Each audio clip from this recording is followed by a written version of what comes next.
Today, we're just going to get right into it as your favorite talking head does his best to review another television show.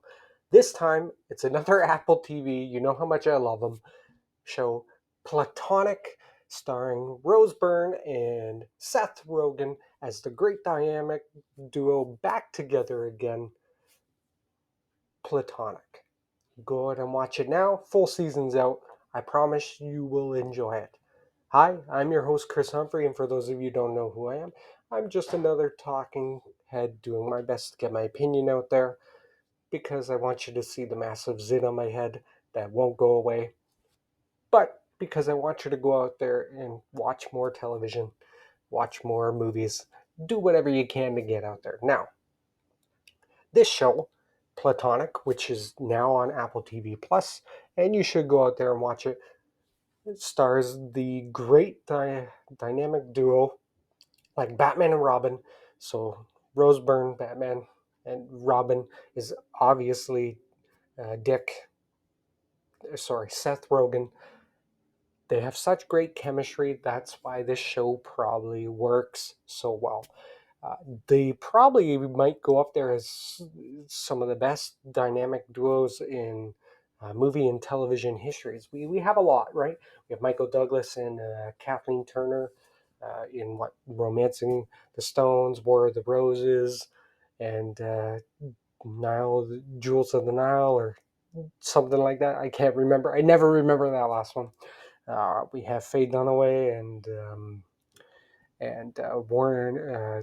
Warren Beatty. Is it Warren Beatty? Ed Beatty? I never know. You know what I'm talking about. Bonnie and Clyde. We have Leonardo DiCaprio and uh, the lovely Kate Winslet, who's the better actor. Um, but we have a history of great dynamic duos of male and female leads, and we can go on through Miss Hepburn and um, you name them. Where do you want to go with dynamic duels? But if we get away from the romantic leads like the Matthew McConaughey's and the Kate Hudson uh, type chemistry, and we go to, can two people be friends that are of the opposite sex? And the answer is yes, but some people don't believe it is. Some people believe that men can only have men friends and women can only have good friends. And that's where these two do such a great job in Platonic. And I'll tell you the premise of the show, and that will tell you if you like it or not. Basically, the best way to describe it is you have two estranged friends who have not talked to each other in such a long time that they had a falling out because Sylvia, which is Rose's character, didn't like her good friend Will, his girlfriend or wife at the time, and they had a falling out because once you don't like somebody's partner, usually that ends the relationship, and they went on their separate ways uh, in life. But something happens where, uh, unfortunately, a marriage ends, and she wants to get back in touch with him because he's no longer with his old ball and chain, and she wants to talk to him and be friends like they used to be for so long. And they were such close friends that it probably didn't take long for them to get back together. What people aren't going to like is that it's it's Seth Rogen type of sense of humor, and you either like it or you don't. And he's Canadian, so I'm always going to like it. But I do like what was it? Bad Neighbors. I was going to say Neighbors.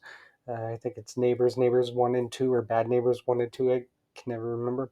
They were fantastic in that. I've always liked Seth Rogen type of humor, right? Um, I don't really find much wrong with that kind of sense of humor.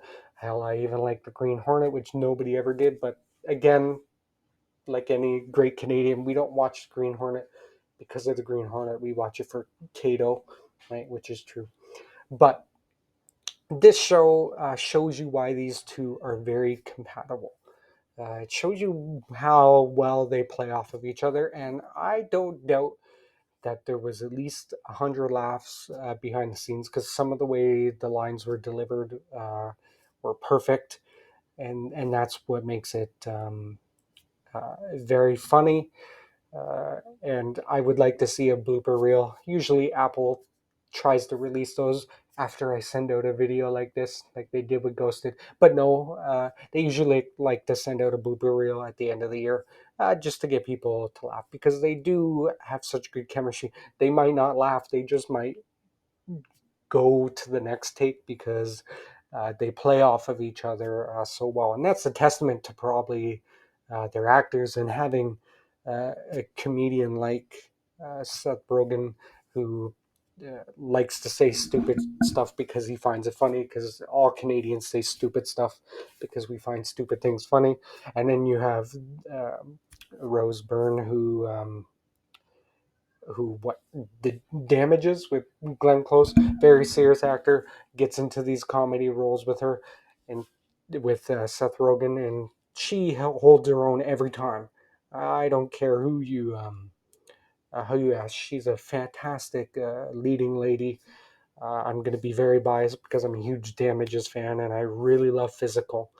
She did a phenomenal job in that, but she does a phenomenal job in everything she does, and she probably doesn't get enough credit. But when she does comedy, she does that dry sense of humor. And now she's very good at doing the mom kind of sense of humor, which is kind of what this show shows two platonic friends getting back together, showing you that men and women can coexist and not want to have sex with each other, because that's generally what we always think uh, that should happen between man and woman. He's just friends with you because he wants to have sex with you. That's not always the case. There's a lot of good people out there that I don't want to have sex with. I do enjoy their company. Um, but if it happens, hey, if Anna de Armas is like, hey, you know, but I'm just saying, very good friends, and they have that chemistry. Great supporting cast. I was surprised to see good old Marcy Darcy.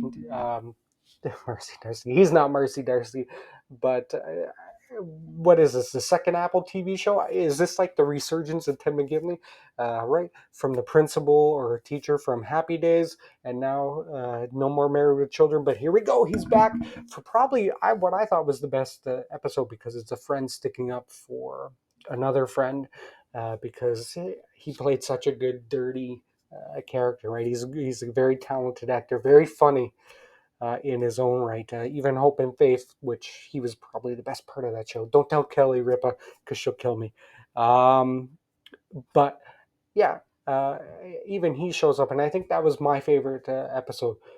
Uh, the last episode, okay, it plays off of episode 9, because there's a lot of good drama in episode 9 that carries over to episode 10, and then it probably sets up the next one, because if it's streamed well, Apple's most likely going to keep it. Apple tends to like to keep their shows for 1 or 2 seasons, I notice. So it's not like other streaming sites, Netflix, who likes to cancel after one season. They try not to.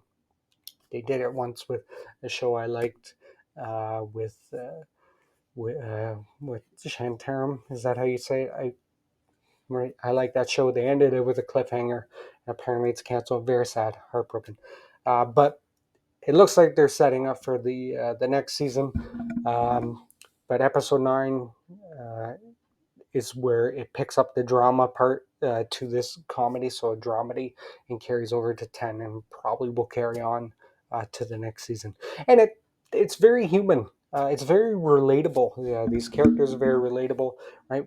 Sometimes we're good at saying one-liners. Sometimes husbands do stupid things and they dry hump dogs. I shouldn't call the human a dog. Obviously, she's a great part of that show, but men are dogs, and he dramps, and then we have to decide if that's cheating or not, and well, that's up to the partner. Obviously, men like me and Seth Rogen and the other people in the bar, they think the dry hump is funny and it's not cheating, but obviously other men might think it is, or other women. You'd have to be on the other side.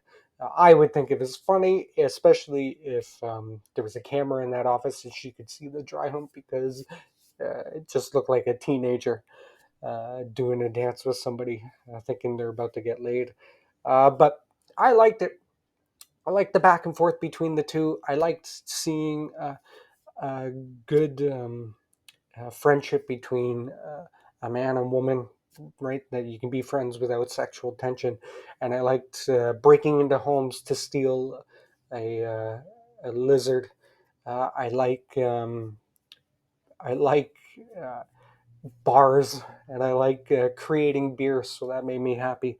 I like those kind of things, and obviously the standout is going to be Rose Byrne. She's the best part of the show.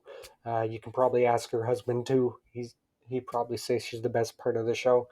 Seth Rogen is there. What people aren't going to like is very simple. If you don't like Seth Rogen type of sense of humor, that type of style, then right that little laugh, then you're not gonna like it. Don't even bother watching. If you don't like Seth Rogen, don't. But if you are a Seth Rogen fan and you can handle this kind of Harold Ramis type of sense of humor, that's right. I'm calling him the Harold Ramis of the 2000s, and I think they worked together. I think it was Knocked Up, right? He was his dad. I think. I could be wrong. It's been a while. That's the scene where, yeah, I think Harold Ramis. There you go. I'm reminiscing. I think that's the scene where his father, which is Harold Ramis, confesses that he smoked weed every day that ended in a Y. I think it was, well, only in the morning and then at nights or something like that. Harold Ramis is great. I miss him. Another great actor. But this is the kind of sense of humor, and you have to be okay with that kind. If you don't like that kind of sense of humor, you're not going to like it. But I loved it. I love seeing such a good dynamic duo together. I can't wait for season two, so I'm probably going to be very biased. The only part that I didn't really like was kind of the middle, kind of drawn out a little bit, but the jokes weren't overdone. There were some really good jokes that continued on there, and they didn't continue on, and then you got some brand new stuff about a woman upset because her husband cheated, and I put that in quotes because I don't know if dry humping is cheating. Let me know down below. I'm gonna give this a 9.5 out of 10. It's almost perfect. I personally think it's one of the best TV shows of the year. You can see where I put it on my top five. I don't know many that are going to top it.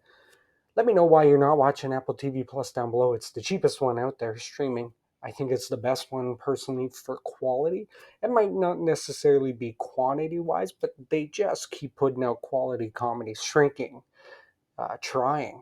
Ted Lasso's their hit show, but there's better on that streaming site, right? Um, right? You have Platonic, Physical, Acapulco, another one that people don't seem to watch. But maybe Apple's got to get out their market. Maybe they need to hire me to be the face or the pimple of the franchise or whatever you want to call it. But let me know what you think of me down below. Let me know what you think of the show. I love you guys. I got to get out of here. If I don't see you again, you know what I'm going to say. Good morning, good afternoon, and good night. Producer, play the theme song. Except not, because I can't afford Apple stuff. Ciao.